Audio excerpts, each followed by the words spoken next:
Bonjour à tous, bienvenue dans ce webinaire dédié à la thématique valeurs de la République. Tout un groupe qui a œuvré pour vous proposer les ressources que vous allez voir au fur et à mesure, à commencer par le contexte de ce projet que Cécilia Mattebarel va vous présenter. Bonjour à tous. Donc en fait, comme vous l'avez vu, depuis plusieurs années, les campagnes de la région, que ce soit PRF, HSP, demandent un certain nombre de modules transverses. À partir de 2023, ces modules transverses sont au nombre de 3. Un module Néoterra, développement durable, un module valeurs de la République qui nous réunit aujourd'hui et un module enjeux du numérique. C'est des modules de durée variable suivant les consultations, mais avec une exigence à chaque fois commune d'une implication des acteurs locaux pour mettre en œuvre et animer ces modules. Nous avons sollicité au niveau RANA les 3 cellules, le pôle RD2I, pour finalement nous produire une ressource qui sert d'appui à l'animation de ce module, en l'occurrence valeurs de la République. Je laisse maintenant la place à Elias. Le pôle, les structures, maintenant, on est au niveau région académique. On est tous ici des 3 académies. Il y a effectivement des pôles et des cellules qui sont mobilisées. La cellule appel d'offres, il y a, si je ne me trompe pas, Cécilia, elle a une mission sur la région académique qui est dans la veille, c'est ça? Alors, au niveau des missions, on a 3 cellules appel d'offres ou marché sur les 3 académies. Et effectivement, au niveau de Bordeaux, on s'occupe de tout ce qui est veille, mais après, on travaille sur toutes les suivis, réponses et mises en œuvre au niveau des 3 académies sur les 3 cellules. Et juste préciser que pour ce module, nous avons sollicité une de nos anciennes collègues sur Bordeaux, Maïva Colas, qui était gestionnaire au niveau de la CAO et qui avait un profil d'enseignante intéressante pour le module. Eh bien, le pôle RD2I RANA, recherche et développement au niveau de la région académique, a été acté au niveau du bureau du SRAFPICA par le DRAFPIC, donc Thierry Kesselheimer et ses adjoints. Pôle RD2I RANA est mobilisé au niveau de la région académique pour accompagner les projets de formation, donc dans la digitalisation, conception et mise en œuvre des parcours de formation, à la demande ici de notre CAO national. Eh bien, il y avait plusieurs modules. Nous avons réalisé l'ensemble à part un, qui est la culture numérique, qui est en chantier, qui sera mis en chantier, pardon, très très vite. On va quand même vous présenter tous ceux qui ont travaillé, à commencer par notre chef de projet, Isabelle Alibert. Bonjour à tous. Donc effectivement, moi je suis pilote de projet de formation à distance au sein du pôle R&D de Bordeaux et j'ai été chef de ce projet pour ce parcours valeurs de la République pour le pôle RD2I. Bonjour, Jean-Louis Santono, donc chef de projet digitalisation et innovation au sein du pôle R&D et donc membre également du pôle RD2I avec tous mes collègues. Pour l'Académie de Poitiers. Donc Sylvain Guillot, conseiller en formation, et donc moi je suis le correspondant Greta pour l'Académie de Poitiers. Je fais partie du pôle ingénierie où nous développons aussi tout le volet digitalisation des formations. Voilà. Et pour l'Académie de Limoges, Daniel. Oui, bonjour, Daniel Guessé, conseiller en formation également, donc sur l'Académie de Limoges et chargé du développement du numérique. Pour ce projet, nous vous respectons et nous travaillons correctement. Donc, on vous a fait un portail. Sur ce portail, il y a absolument tout ce qu'il vous faut. Vous n'avez pas à chercher midi à 14h. Ce portail-là, il est sur une adresse qu'on va vous mettre dans le chat. Ce portail, il vous retrace tout simplement l'histoire de ce parcours. D'abord, de quoi s'agit-il? Valeurs de la République. C'est un module de 3 heures. Il y a la fiche projet détaillée avec l'équipe projet. Les modalités d'utilisation de ce module, donc il est multimodal, présentiel enrichi jusqu'à la formation en distanciel. Mais comme on le rappellera tout à l'heure, la formation en distanciel est régie par la loi il y a un cadre juridique à cela, et on vous le rappellera tout à l'heure.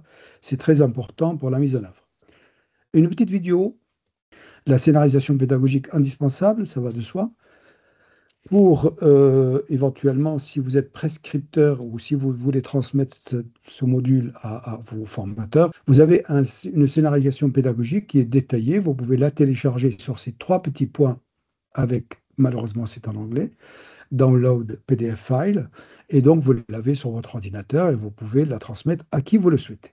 Le webinaire, qui est sujet du jour, là pour l'instant il y avait l'inscription, le QR code, etc. Mais dès ce soir ou demain ou plus tard, il y aura le revisionnage, la vidéo enregistrée qu'on va monter aujourd'hui ou demain.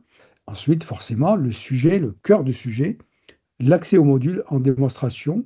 Vous serez inscrit en formateur non éditeur. Ça veut dire que vous ne pouvez rien modifier, mais dès le moment où vous voulez le mettre en œuvre, on vous le duplique. Et ben, il suffit de demander à vos interlocuteurs, au Pôle R&D pour l'Académie de Bordeaux, Laetitia Goupy pour l'Académie de Poitiers et à Daniel Guessé pour l'Académie de Limoges. Vous aurez également sur ce portail l'ensemble de la documentation.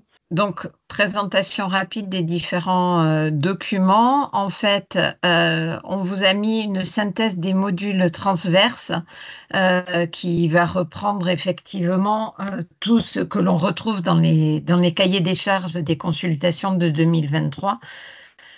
Donc, tout ce qui concerne Amorce, HSP et les 3 campagnes PRF avec un code de couleur pour s'y retrouver. On a également reprécisé dans ce cahier des charges, car c'est important aujourd'hui avec les contrôles que l'on a de la région, les obligations concernant la réalisation de parcours sous FOID qui sont très réglementés, qui sont limités à 2 jours par semaine dans le cadre des différents cahiers des charges. Ensuite, si on peut passer à l'autre document, on vous a mis une ressource sur les fiches actions. Donc, en fait, on a reprécisé pour les 3 modules les objectifs fixés par le cahier des charges et les ressources qui étaient disponibles, que vous pouviez mobiliser dans le cadre de l'animation de ces modules. Voilà. 3e document, l'attestation de formation module transverse, qui est en fait un document obligatoire, exigé par la région. Il faut bien une attestation spécifique de formation pour la réalisation de l'ensemble de ces modules. Donc, il s'agit là d'un modèle qu'il faudra que vous appropriez au niveau de chaque structure. Et dernier document, on vous a remis l'attestation d'assiduité, document région, qui est à réaliser à partir du moment où vous réalisez les séquences en FOID. Merci beaucoup. Donc là, on va rentrer dans le cœur du sujet. Je peux poser une question, Elias? Je vous en prie. Juste, bonjour tout le monde. Juste une question, Cécilia, s'il te plaît. On a vu que le document, je l'ai vu passer en effet siglé PRF. On est d'accord qu'on s'approprie ce document aussi pour les éléments HSP. Il n'y aura pas un document complémentaire, je veux dire. On est d'accord. Hein. C'était juste pour être sûr du coup, parce que je l'ai vu siglé PRF à l'origine. Ok, super, merci. Est-ce que ce document, j'ai une autre question, vous m'entendez ou pas? Oui. Absolument. Oui, bonjour à tous, c'est Sarah Denadaï à Bayonne. Est-ce que ce document attestation de fin de formation sur les modules transverses, est-ce qu'on pourrait l'avoir sur l'intranet Greta, sur la qualité, pour avoir rassemblé tous ces documents sur un seul lieu, et puis du coup on pourrait le charter qualité aussi peut-être, je ne sais pas. On va le transmettre, il avait déjà été transmis au service qualité, mais on va le retransmettre. Comme ça, on pourra l'avoir sur la même banque, ça serait pas mal. Sarah, le problème, c'est qu'on n'a pas accès, nous, à l'intranet, donc on ne peut que le transmettre. Et effectivement, il n'y a aucun problème, il a déjà été transmis, mais on veut bien le retransmettre, il n'y a pas de problème. Tiens, Nathalie vient de répondre. Il est déjà là. Hein. C'est fait, voilà. Nathalie va. Merci beaucoup. Parfait, c'est réglé. Je rappelle à Géraldine qui a demandé la parole qu'on est enregistré, que si vous ne souhaitez pas apparaître... Pardon, Géraldine. Oui, bonjour à tous. Juste une petite précision. Alors, j'ai posé hier la question à Nem vraiment par acquis de conscience. Est-ce qu'il faut toujours faire un PIF, protocole individualisé de formation? Oui. Et si oui, est-ce qu'on peut, parce que bon, là, donc, il s'agit des modules transverses où il y a une partie en FOAD, on peut par ailleurs, bon, moi, c'est le cas Gujan, là, proposer de la formation FOAD. Est-ce qu'on peut, sur le même PIF, donc c'est la suite de ma question, tout englober? Oui, c'est un PIF, c'est pour parcours individualisé, hein. Donc, effectivement, tu vas mettre l'ensemble de ton parcours qui va partir sous modalité FOAD. C'est pas un PIF par type de module Oui, réalisé. et on fait toujours un PIF donc pour la FOAD. Oui. Ok. Oui, et on le retrouve hein, dans les différents cahiers des charges. Il est rementionné dans chacun des cahiers des charges PRF que j'ai pu reconsulter et HSP également. Ok, merci. Merci à vous deux. Il y a une main levée, donc Marie-Cécile, allez-y. C'était pour suivre ce que disait Géraldine. Le PIF, c'est quelque chose de très intéressant qu'on en parle là, parce que, à ma connaissance, ça ne figure pas dans la banque également de données des formulaires qualité du GCA. Et je pense que ce serait bien parce que on est amené à utiliser cette modalité quand même sur plusieurs de nos dispositifs. Je pense notamment à des dispositifs de transition pro où maintenant on se doit effectivement de bien formaliser ces PIF. Donc, je pense que ce serait une avancée si on pouvait effectivement avoir un modèle également qui figure dans les formulaires qualité GCA. Nathalie Bonadeo a répondu, c'est en cours de validation. Merci Nathalie. Il y avait une question également.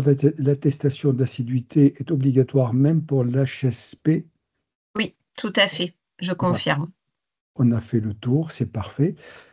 On va rentrer maintenant dans le cœur du sujet, à savoir quelles ressources on vous a préparées.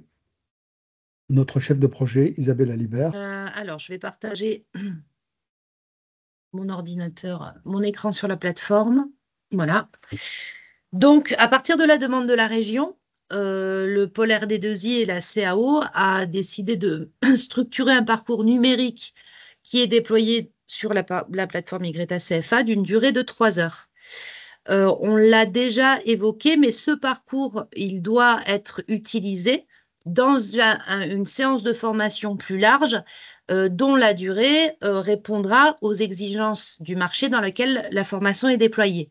Donc, des fois, c'est des formations de 7 heures. Je ne me souviens plus exactement des durées qui sont demandées selon les marchés, mais ce parcours numérique, en tout cas, lui a une durée estimée de 3 heures. Donc, vous pouvez très bien l'utiliser en asynchrone, en distanciel, et le compléter avec des ateliers pédagogiques en présentiel qui seront encadrés par un formateur. Vous pouvez très bien aussi le déployer dans une séance présentielle, totalement présentielle, donc enrichir vos séances présentielles avec les ressources numériques de la plateforme YTA CFA. C'est à vous de structurer cette séance de formation et d'utiliser les ressources que nous, on vous propose de la meilleure façon qu'il vous semble.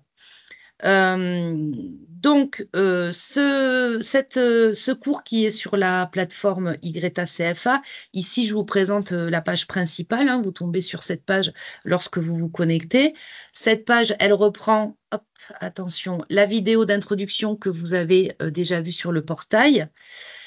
Des consignes, des conseils pour les formateurs afin d'éviter les problèmes techniques. Alors, je vous engage vraiment à lire ces consignes attentivement et à pas les passer trop vite parce que sinon, souvent, nous, derrière, on reçoit des messages comme quoi il y a des choses qui ne fonctionnent pas, mais simplement, c'est parce que ces consignes n'ont pas été bien lues. Donc, c'est important de prendre connaissance des conseils qu'on vous donne. Il y a un micro qui est ouvert. Voilà, c'est bon, je pense. Vous retrouvez aussi ici le scénario pédagogique du parcours qui n'est visible que par les formateurs, il n'est pas visible par les apprenants. Et enfin, ici, vous avez les tuiles, donc on appelle ça des tuiles, qui englobent toutes les étapes de ce parcours. Donc, comment est-ce qu'on a structuré ce module valeurs de la République? On l'a découpé en 4 parties principales. La première partie, c'est l'introduction. Donc, l'introduction, elle reprend les thématiques des valeurs de la République de façon générale, les symboles, les principes de la République. À chaque fois que vous ouvrez une des tuiles, vous allez avoir le déroulé de chaque partie. L'introduction commence par un test de positionnement qui est assez court pour vos apprenants.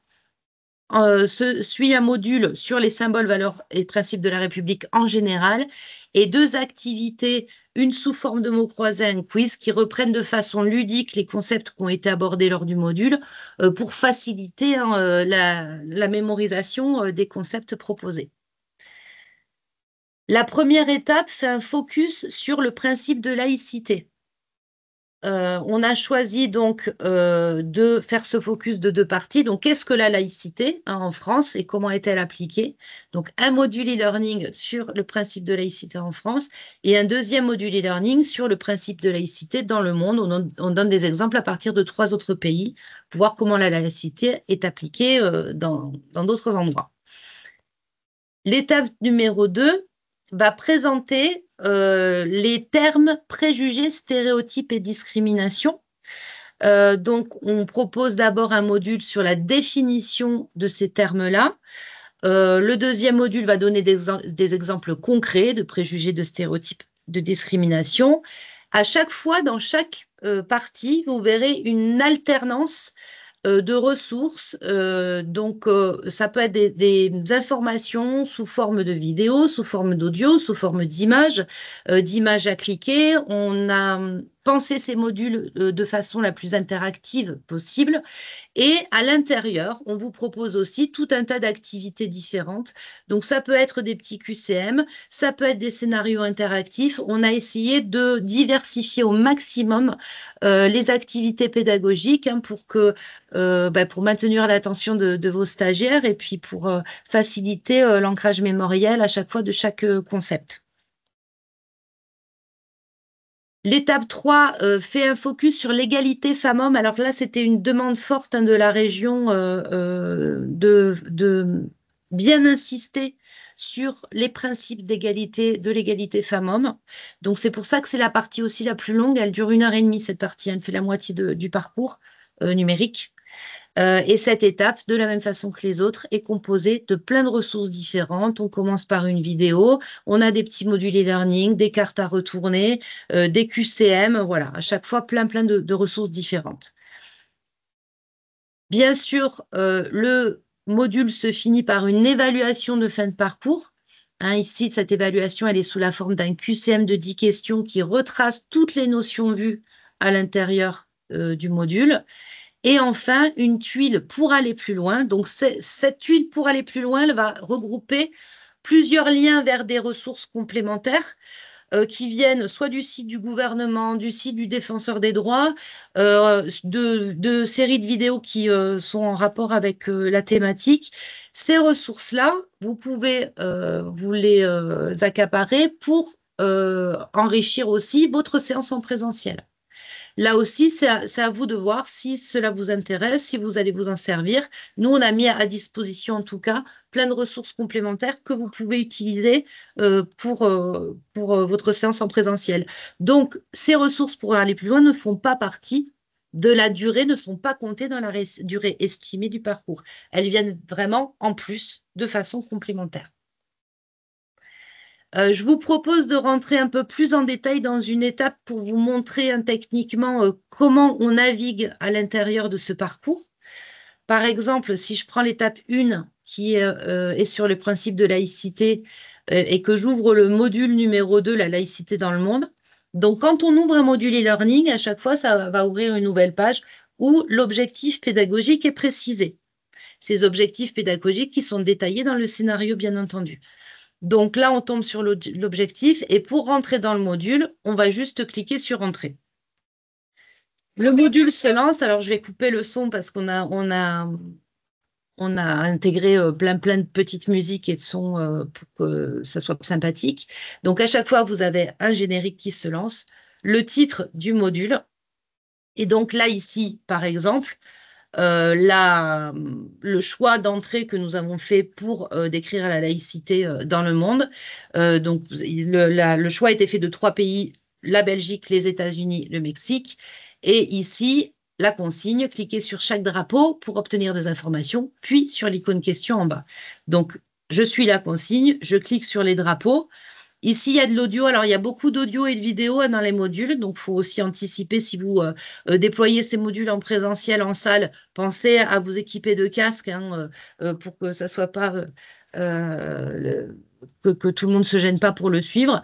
Donc, ici, la Belgique, on a un texte, on a une petite vidéo. Il y a du son aussi qui est associé. Je reviens sur la page principale. Les États-Unis, je prends connaissance des informations.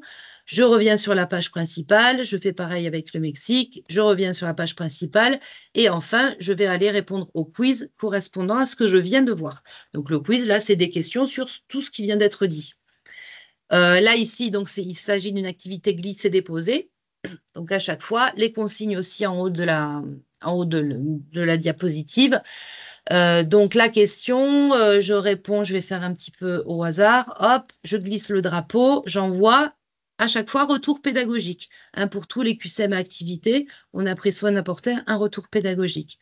Je clique sur continuer. Donc, vous voyez, il y a des touches de navigation en bas de la diapositive, mais il faut aussi suivre les consignes à l'intérieur de la diapositive qui va vous dire où cliquer et à quel moment.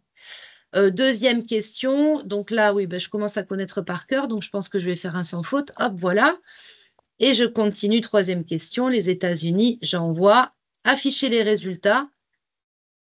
Hop, je vais aller trop vite. Et donc, dès qu'il y a une activité, souvent, il y a un retour sur le score que le stagiaire a eu. Suivant, je continue à chaque fois pour naviguer. Ici, c'est la fin. Donc, j'ai bien un bouton quitter à l'intérieur du module. Je clique sur quitter, mais vous voyez, ça ne ferme que le module. Il faut bien penser en haut à cliquer sur terminer l'activité. Cette consigne-là, elle est écrite aussi, vous avez des informations dans toutes les pages de chaque étape. Donc ici, nous avons mis, par exemple, lorsque vous avez fini de visionner une capsule, cliquez sur le bouton en haut à droite, terminer l'activité. Voilà, la navigation, c'est vraiment au formateur. Nous, on conseille vivement quand même au formateur de bien prendre connaissance du module, de bien naviguer à l'intérieur et de le prendre en main afin d'accompagner au mieux les stagiaires. Je vais vous prendre comme exemple l'étape 3. Donc, vous voyez, il y a un petit peu plus de ressources dans cette étape 3. On va d'abord avoir une vidéo. Donc, la vidéo, pour la lancer, là, c'est classique. On fait play, on lance la vidéo. Quand on sort d'une vidéo, autre façon de naviguer dans un module sur YCFA, c'est ce qu'on appelle le fil d'Ariane en bas, où vous pouvez aller d'une étape à une autre en cliquant en bas sur étape suivante ou étape précédente. Donc là, à la fin de la vidéo, pour continuer le module, je vais aller cliquer en bas sur activité suivante, le droit des femmes. Là, ici, il s'agit encore d'un module e-learning. Donc, comme tout à l'heure, on va cliquer sur entrée et on va ouvrir le module, cliquer sur quitter, etc., etc. Pour faire un petit peu plus le focus sur cette étape 3, je vais passer la parole à mon collègue Sylvain de Poitiers. Sylvain, si tu veux bien présenter, oui. Je te laisse la parole. Merci Isabelle. Alors c'est vrai que dans le parcours, on arrive à un moment là où on voit qu'il y a de nombreuses violences qui ont été, qu'on a pu identifier au travers de différentes activités. Et l'objectif un petit peu de ce module, ça va être un petit peu d'identifier les types de violences et dans quels espaces ils sont, ça se passe. Voilà. Donc ici, on a prévu une activité qui est encore différente de toutes celles qui ont été faites auparavant, comme a pu les présenter Isabelle. Et là, on est bien ici, on s'est assuré de l'ancrage mémoriel qui va être très important. Alors, on a 3 vidéos avec des titres assez accrocheurs. On ne peut plus draguer, pas ce soir chérie, il n'y aura rien. Enfin bref, on vous passera ça. Et là, ce qui va être intéressant, c'est qu'on peut lancer la vidéo et en même temps qu'on lance la vidéo, eh bien, si on descend un tout petit peu sur la page, eh bien, on s'aperçoit qu'on peut répondre aux questions en même temps qu'on écoute la vidéo, enfin qu'on visionne ou qu'on écoute la vidéo. Et bien sûr, ça c'est quelque chose de très important aujourd'hui, puisque du coup, on va pouvoir regarder la vidéo autant de fois qu'on veut. Voilà. Et une fois qu'on a répondu, Alors, plusieurs possibilités de réponse, hein. Des fois, il y a une seule réponse à chaque fois. On a bien mis les consignes ou 2 réponses possibles, plusieurs réponses possibles. Et ça se fait sur 3 vidéos. Voilà, c'est 3 choses qui se passent comme ça. Dès lors que vous avez fini ce test, alors il ne faut pas oublier de l'envoyer, de terminer le test, hein, parce que ça se fait à la fin. Donc je vois que Isabelle est en train de compléter. Et donc à la fin, vous verrez, voilà, terminer le test, ça c'est très important de l'envoyer. Et quand ça c'est fait, eh bien, chaque apprenant va pouvoir bénéficier d'un feedback qui lui sera proposé. Voilà. L'intérêt de ces feedbacks aussi, c'est d'amener la personne dans une posture réflexive et de l'impliquer en se disant bah, peut-être j'ai bien répondu, bon bah c'est parfait. Et si j'ai mal répondu, bah pourquoi, et de comprendre pourquoi. Ensuite, vous pourrez bien sûr paramétrer, et c'est très simple, hein, ce test pour que chaque apprenant, par exemple, puisse le faire un nombre de fois illimité ou non. Voilà, donc ça, c'est des choses qui peuvent être faites, bien sûr, soit sur un volet distanciel, mais ça peut bien sûr être traité sur du présentiel enrichi notamment. Voilà, Isabelle. L'importance de ce qu'a dit Sylvain, ça peut se paramétrer, ou c'est pas difficile, ou ceci ou cela. Sachez que au niveau des pôles RD2I de votre académie, au plus près de vous, on peut vous accompagner dans cela. Et on l'a déjà fait, on le fait chaque semaine, chaque jour pratiquement. Donc, le fait de mobiliser ce module, comme tous les autres modules de formation, par une académie, d'abord, on vous crée votre espace, on vous installe des ressources, on vous montre, si vous ne savez pas faire, comment inscrire vos apprenants et ainsi de suite. Et ensuite, si vous souhaitez le personnaliser, rien de plus facile. Si vous savez faire, c'est parfait. Si vous ne savez pas faire, vous pouvez être pris en charge par le pôle. Et là, on va rentrer encore un peu plus, c'est comment on assure, depuis la mise à disposition de cette ressource, comment on fait pour, de pratico-pratique, comment on inscrit, comment on suit, etc. Le maître du jeu, Jean-Louis Santonneau, va vous présenter cette partie-là. Et donc, quelques points complémentaires au-delà donc, de la présentation des ressources pédagogiques. Et puis, on vous laissera, je vais essayer de ne pas dépasser 10 minutes, là, puis on vous laissera un temps pour poser toutes les questions nécessaires.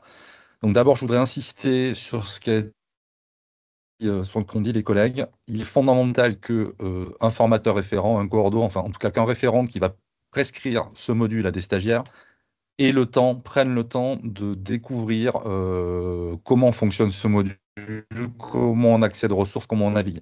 Donc je rappelle surtout pour la modalité à distance qu'on a une obligation d'assistance et d'accompagnement pédagogique et technique avec les stagiaires. Donc ça ne peut pas être fait, laisser les stagiaires se connecter à la plateforme en autonomie complètement, et s'ils sont en difficulté, ça peut arriver, qu'il n'y ait personne pour leur expliquer et prendre le relais. D'expérience sur déjà tous les modules qu'on a pu développer, c'est déjà arrivé que on inscrive des stagiaires, personne n'a pu leur montrer, et le jour J, soit ils ne sont pas inscrits correctement, soit ils n'ont pas tous les éléments. Donc c'est vraiment important de le parcourir en amont et de le prendre en main sur tous les aspects, que ce soit pédagogique ou ergonomie, navigation. Je voulais revenir aussi sur un autre point là, qui est lié à la réglementation, si vous l'utilisez sur une modalité de formation à distance, donc dans la réglementation, ce qui va venir justifier de la réalisation du parcours du stagiaire de ce module, c'est la réalisation des activités réalisées, des productions réalisées et du suivi des productions. Donc, c'est pour ça qu'on a parlé de durée estimée, c'est-à-dire qu'in fine, si vous proposez ce module à distance, vous ne pourrez, quelle que soit la durée de connexion à la plateforme, ce n'est pas un indicateur pour nous, et pour le conseil régional, ce qui fera foi de la réalisation de l'ensemble des activités, c'est le tableau d'achèvement d'activité qu'on va vous présenter dans quelques instants, qui récapitule tout ça. Donc cette notion de durée estimée de 3 heures, donc si on veut pouvoir indiquer dans les attestations que vous transmettez à la région qu'un stagiaire a réalisé les 3 heures, il faudra qu'on retrouve toutes les cases cochées qui correspondent à tous les jalons qui correspondent à ce parcours et qui ont chacun une durée estimée spécifique, qui cumulées entre elles parviennent aux 3 heures. Donc s'il y en a des trous dans la raquette, vous ne pourrez, comme c'est le cas là, hein, dans cet exemple, vous ne pourrez que vous devrez déduire la durée spécifique de chaque case manquante des 3 heures. Donc, juste, pardon, si tu peux remontrer, parce qu'on est allé un peu vite peut-être, Isabelle, revenir sur le cœur du cours, comment on accède à ce tableau d'achèvement d'activité. Donc, dans le bandeau rose, en haut de l'écran, vous voyez qu'on a un bouton rapport. Et quand on clique sur ce bouton rapport, vous pouvez afficher, voilà, dans la liste là, des documents, tout en bas, le tableau d'achèvement d'activité.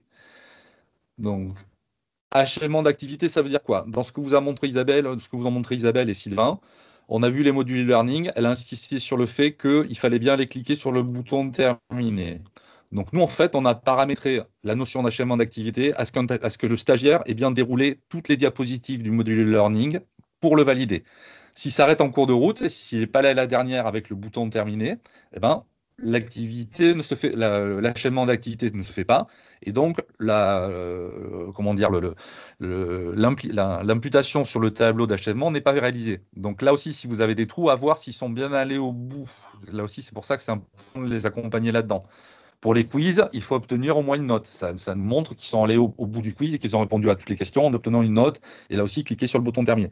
Donc nous, on a paramétré tout ça de manière à ce que ça se fasse automatiquement. Il n'y a pas d'action à faire. Mais effectivement, il faut bien maîtriser ces règles de navigation. Un autre chemin d'accès, si tu reviens dans le cours et avec un affichage un peu différent, s'il te plaît, Isabelle, vous voyez sur la droite du cours en haut à droite, on a une petite flèche qui permet d'ouvrir un tiroir de blocs. Voilà. Et là aussi, on a une barre de progression. Donc, cette barre de progression, elle est individuelle. Donc, c'est déjà un repère pour chaque apprenant pour voir où il en est. Au fur et à mesure qu'il avance dans le parcours, les cases se cochent, pardon. Et si vous cliquez sur le bouton vue d'ensemble, vous accédez aussi, alors sous une forme un peu différente, mais au même tableau d'achèvement d'activité. D'accord? Donc, je le répète, dans l'idéal, si vous voulez pouvoir facturer les 3 heures de durée estimée de formation réalisée, il faut que la ligne soit à 100%.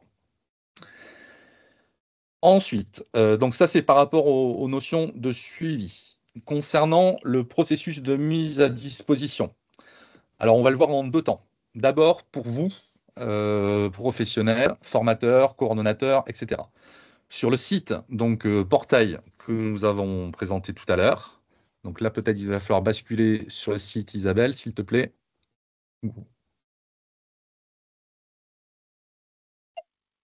Alors, juste pour bascule, Isabelle, s'il te plaît. Le portail, tout à l'heure, il manquait une information. Ça y est, il vient d'être mis à jour, notamment pour l'Académie de Poitiers, un document pour demander la création des comptes. On ne voit pas, Isabelle. Tu veux que je partage? Ah non, c'est bon. Oui, c'est parti. Donc, voilà, vous voyez, ici, on a mis accès au module en démonstration en auto-inscription. Donc, si vous cliquez sur la case jaune, ça vous renvoie vers le module original en mode démonstration. C'est vraiment là un accès démonstration. Préambule, préalable, important, prérequis, c'est qu'il faut avoir, le module est sur la plateforme YCFA, donc il faut avoir un compte utilisateur sur la plateforme YCFA. Si vous avez un compte utilisateur qui est actif, vous accédez directement au module. Si vous n'avez pas de compte utilisateur actif, il faut solliciter, selon que vous êtes de Bordeaux, Poitiers ou Limoges, les référents aux adresses mail qui sont indiquées en dessous. Hein. Donc le pôle R&D pour Bordeaux, Laetitia Goupy ou Sylvain Guillot pour Poitiers et Daniel Guessé pour l'Académie Limoges. Donc prérequis, avoir un compte sur la plateforme YRETA et ensuite cliquer pour avoir accès au module démo. Ensuite, ça c'est la partie pour vous, pour prendre en main le module, le consulter. Si vous souhaitez l'utiliser avec des stagiaires, là aussi, il faut ensuite revenir vers les différents référents, parce qu'ensuite, on crée des copies. Donc nous, pour l'Académie de Bordeaux, on va créer des copies par agence, et on vous donnera un rôle différent, un rôle de formateur dans ces copies, ce qui vous permettra d'inscrire les stagiaires. Et pour pouvoir inscrire les stagiaires, il faudra effectivement là aussi qu'ils aient un compte utilisateur sur la plateforme. Et donc, on vous demandera de nous envoyer le fichier de création de compte qui est disponible là aussi dans la rubrique documents nécessaires pour le déploiement, juste en dessous. Donc, on a dû intégrer. Il faut juste actualiser. Non, il n'est pas mis là, pardon. Non, excusez-moi. Non, non, c'est ça. Il faut actualiser la page, c'est tout. Voilà. Voilà, pardon. Donc, le document de création de compte pour l'Académie de Bordeaux ou pour Poitiers. Donc, vous téléchargez un fichier texte. Alors, pour ceux qui connaissent, vous avez l'habitude, et pour ceux qui ne connaissent pas, il y a un certain nombre de champs à réaliser pour nous permettre renseigner, pardon, pour nous permettre de faire une importation groupée des comptes stagiaires. Donc, vous nous envoyez ce fichier par mail, on crée les comptes utilisateurs, on vous renvoie un message en vous indiquant que les comptes ont été créés. Et là, c'est vous qui avez la main derrière pour inscrire les stagiaires dans le parcours. Pour ceux qui ne connaissent pas la procédure, donc vous pouvez nous solliciter. Il y a des tutos, mais alors quelle heure est-il? On a encore quelques minutes. Éventuellement, si on peut rebasculer, Isabelle, sur le cours.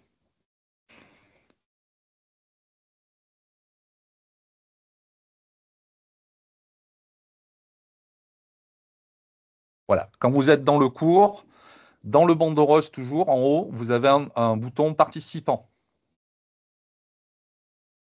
Donc, vous cliquez sur ce bouton participant et vous allez ensuite aller tout en haut, activer le bouton inscrire des utilisateurs. Tout à droite, inscrire des utilisateurs, voilà. Vous cliquez dessus, vous faites bien attention là à ce que le rôle qui va être attribué aux stagiaires sera un rôle d'apprenant. Donc là, on a un menu déroulant, il faut bien choisir. Selon les navigateurs, selon vos statuts, ce n'est pas toujours précisé. Donc vous faites bien attention à ça. Donc vous mettez un rôle d'apprenant, on clique dessus. Et ensuite, donc comme vous nous aurez envoyé la base de stagiaires, vous tapez simplement soit l'adresse mail, soit les premières lettres des noms de famille. Dans le moteur de recherche, moi je ne suis pas inscrit dans le cours, donc tu peux t'appeler Santono, par exemple, ou n'importe quoi. Et il va aller chercher au fur et à mesure le stagiaire. Ça va arriver. Voilà. Vous cliquez sur le nom. Voilà, il s'implante juste au-dessus. Vous faites la manip en fonction du nombre de stagiaires que vous avez. Et ensuite, vous cliquez sur le bouton inscrire des utilisateurs. D'accord? Donc, mais toutes ces manipulations, on vous accompagnera si vous êtes en difficulté, bien entendu, et vous pouvez revenir vers nous, toujours avec l'adresse Pôle R&D pour qu'on vous accompagne. On pourra voir aussi ce qu'il est possible de faire, comment on va essayer de limiter les duplications et d'avoir un cours par agence. Il sera peut-être important, dans les cours, on peut créer des groupes. Donc, en fonction des lots PRF, en fonction des filières métiers. Donc, là aussi, on vous montrera comment créer des groupes. C'est toujours par le bouton participant. Et au lieu d'aller inscrire sur des utilisateurs, maintenant qu'on a inscrit l'utilisateur, dans le menu déroulant à gauche de la page utilisateur inscrit, voilà, en dessous, on a groupe. Donc, on clique sur groupe. On va venir créer un groupe. Donc, vous voyez, sous la fenêtre de gauche, on a un bouton créer un groupe. On va lui donner un nom, simplement. Donc, la première, on va mettre Pôle RD2I, par exemple. Groupe RD2I, comme tu veux. On déroule la page pour enregistrer ce groupe. Voilà. Et maintenant, on va cliquer sur la fenêtre de droite. Vous voyez, ajouter, retirer des utilisateurs. Juste en dessous de la fenêtre. Donc là, on a la liste de tous les participants au cours. On vient les sélectionner un par un. Donc soit avec les flèches ou pour faire une sélection différenciée. Voilà.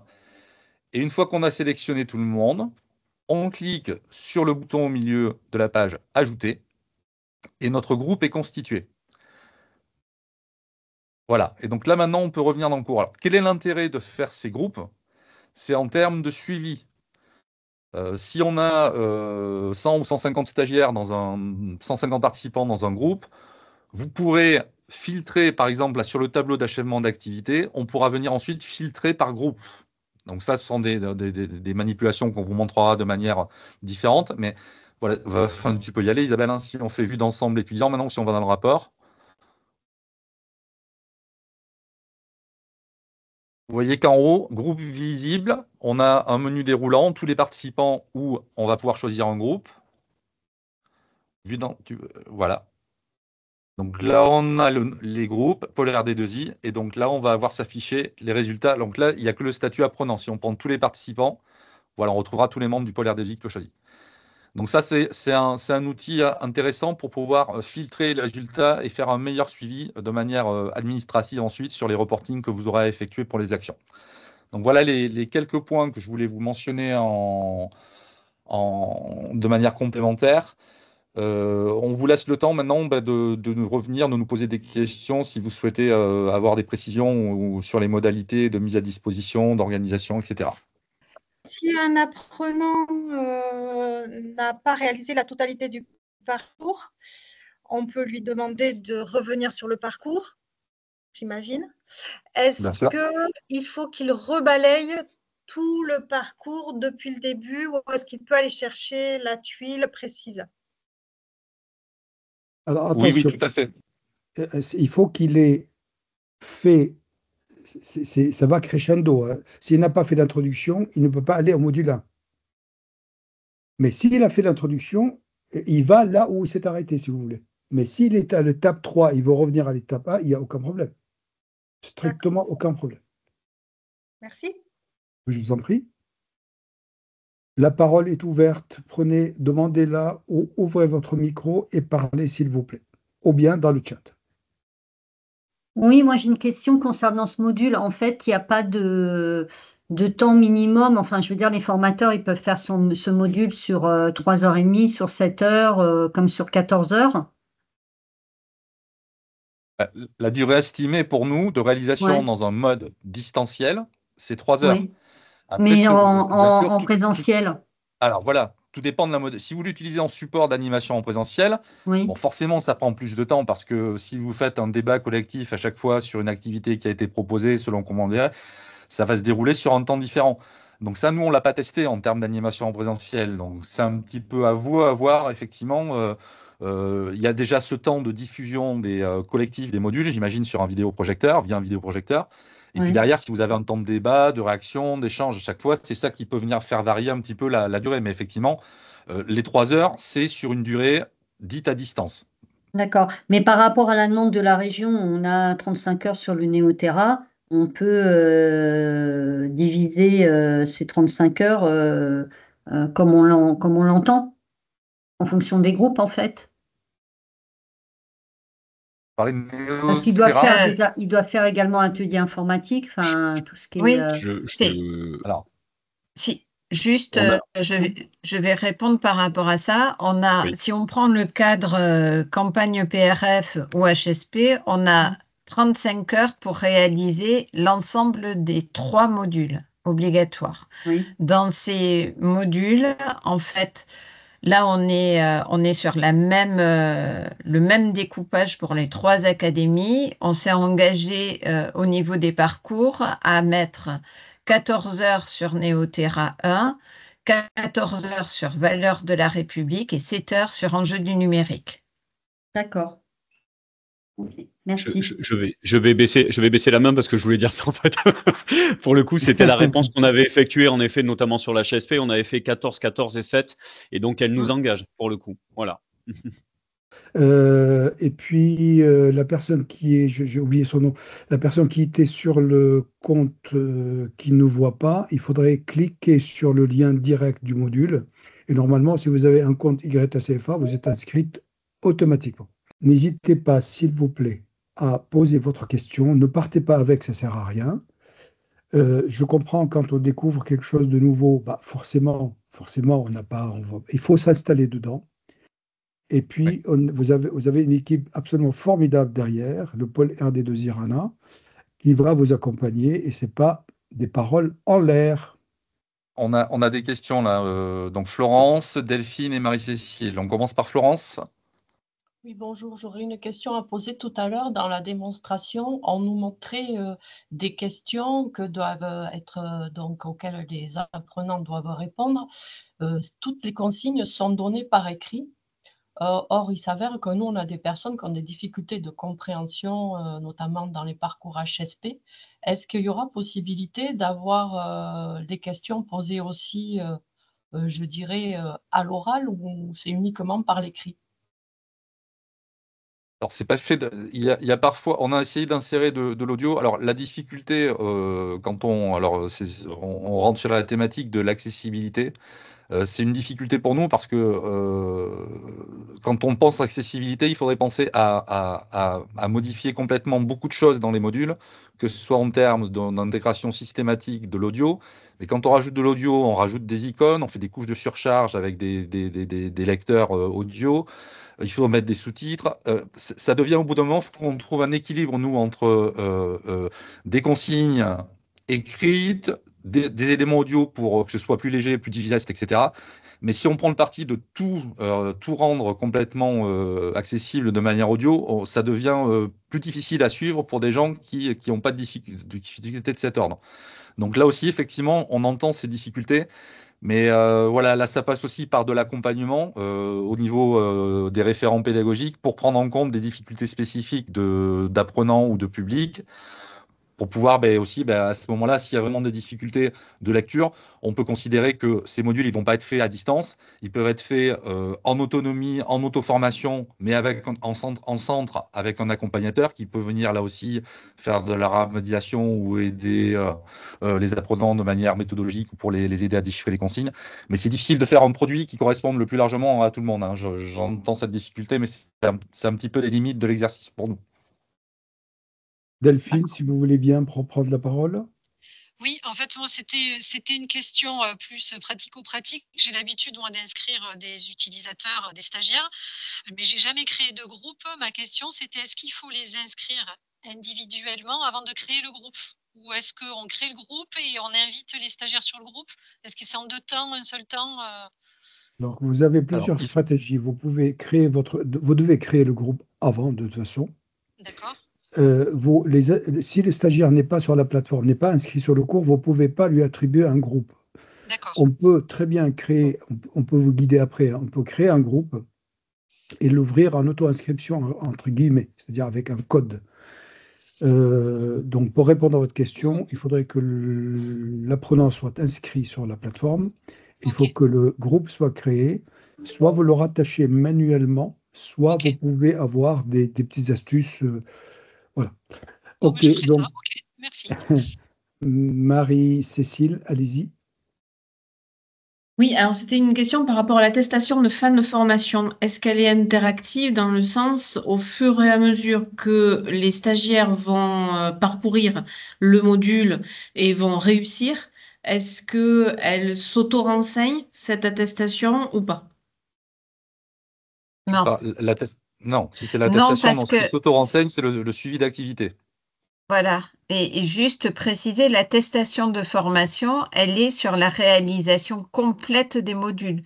Or, ce qui vous est présenté, c'est une des ressources mobilisables pour l'ensemble du module. Oui, d'accord. Il n'y a pas d'attestation partielle, quoi. C'est complet. Exactement. Et du coup, ça sera au formateur de compléter ou l'assistante, bref, de compléter au vu de la réalisation du module qui sera, elle, par contre, visible stagiaire par stagiaire sur la plateforme, quoi. OK, merci. Exactement. Pour rappel également, tout à l'heure j'ai parlé de la réglementation sur la formation à distance. Pour rappel important, si ce module est organisé à distance, vous devez archiver les preuves du suivi de la formation, de la réalisation des activités à distance par les stagiaires pour une durée de 4 ans. C'est-à-dire que la région peut vous demander, pendant une durée de 4 ans supplémentaire, vous aviez déclaré 3 heures de formation à distance pour tel groupe, on aimerait avoir les preuves de leur réalisation. Donc, il faut aussi archiver les tableaux de suivi d'activité qu'on vous a présentés, hein. C'est important, ça, dans le cas de la distance. Géraldine. Oui, dernière question. Alors, ce n'est pas sur les valeurs de la République. Par rapport au module donc, de 7 heures sur les enjeux du numérique, est-ce qu'on pourra en disposer avant, on va dire, le printemps 2025? On fera de notre mieux, le pôle RD2I Rana. Merci Géraldine. Le pôle R&D Rana sera au boulot. Le pôle R&D de Bordeaux recrute. On est en plein recrutement. On vous le fournira le plus tôt possible. Et il y avait la CAO, Cécilia avait publié ou transmis un document avec quelques ressources qui ne sont plus, hélas, d'actualité, parce qu'on est en train de les tester toutes. Il y a des ressources qui n'existent plus ou qui ne sont plus accessibles, etc. Mais nous, comme vous avez remarqué, j'en ai terminé, ce que vous voyez sur le parcours développement durable, sur le parcours valeurs de la République, est en général, à part les vidéos institutionnelles, un petit peu, et je mets Arte dedans, eh bien, c'est fait maison. Ça veut dire tout a été conçu, élaboré, médiatisé avec l'équipe. Merci. On est d'accord que le printemps, c'est septembre, c'est ça? C'est sinon parce qu'il faut qu'on se projette et trouver une solution en fait alternative. Parce que c'est vrai que sur les enjeux du numérique, c'est pas un contenu qui est évident pour les formateurs. On va essayer. Promis, on va essayer au maximum. Si on est invité en plus avec des huîtres, ça ira mieux. Chris, je ne sais pas si madame, monsieur, allez-y. Oui. Madame. Oui, en tant que formatrice, moi j'aurais besoin de savoir si quand on leur fait faire le module, on peut avoir les réponses pour chacun, puisque comme quelqu'un l'a dit tout à l'heure, on a souvent dans les cours des gens qui parlent pas ou qui comprennent pas forcément le français. Et il serait intéressant d'avoir leurs réponses pour savoir si effectivement ils ont compris la question. Ou si c'est quelque chose, ou si c'est ou si la réponse correspond vraiment à leur façon de penser. Ça pourrait être intéressant à la fin du module d'avoir les réponses de chacun pour revenir peut-être sur des choses qui n'ont pas été comprises. Donc voilà, merci. Alors oui et non. Alors ça, il faut qu'on vous le montre en accompagnement tête à tête. Je dis oui et non parce que ça dépend du type de ressources. Donc, quand on a créé des questionnaires qui sont des questionnaires natifs de la plateforme Moodle, donc là, effectivement, vous avez accès aux réponses individuelles de chaque participant.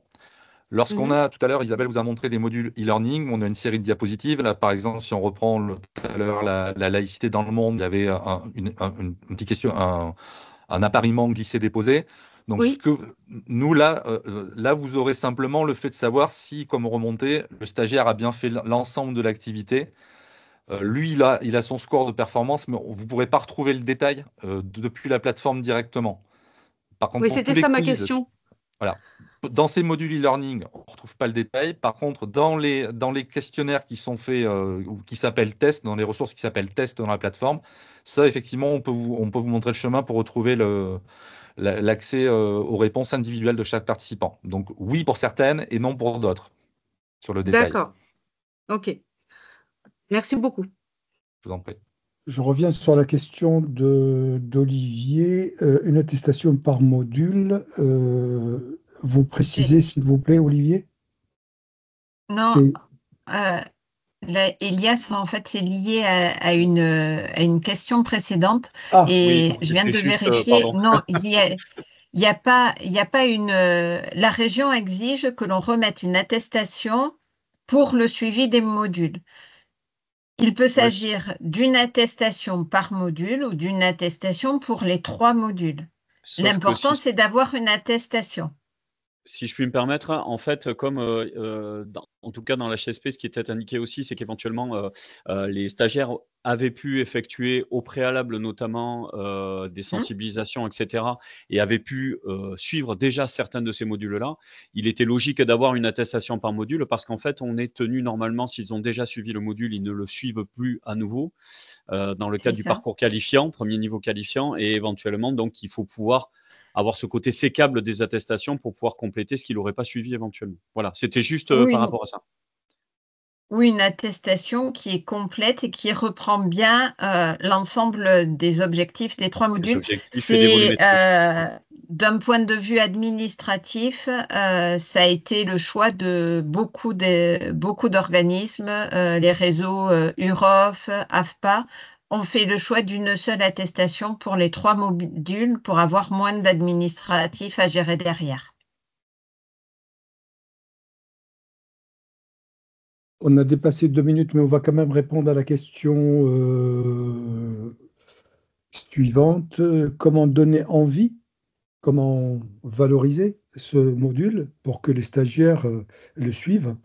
Mais pour moi, il n'y a, y a même pas à discuter. C'est d'abord les valeurs de la République en premier. Ensuite, c'est dans un marché, donc c'est dispensé par l'OF.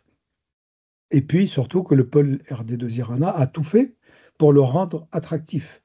Ça veut dire que pour ne pas s'ennuyer, pour ceci, cela. C'est-à-dire on s'est adapté au public, hein, et on s'est renseigné, hein, aussi, hein. Donc voilà, c'est tout simplement, il y a des difficultés effectivement pour les personnes qui ne maîtrisent pas le langage, mais là, il faut un accompagnement plus particulier des formateurs. Mais ça, vous êtes formidables là-dessus et vous savez très bien faire. Alors, merci pour on est très sensible, je mets un cœur tout de suite. Je dois vous laisser à bientôt. Et puis, le webinaire ainsi présenté s'achève. Si vous avez une question et vous n'avez pas pu la poser, restez. On reste là jusqu'à que vous... En attendant, je vais arrêter l'enregistrement et je vous remercie au nom de toute l'équipe Pôle RD2I Rana et CAO. Je vous remercie infiniment de votre présence et je vous remercie également de diffuser très largement ce module qu'on a mis beaucoup de temps à faire et avec amour et professionnalisme.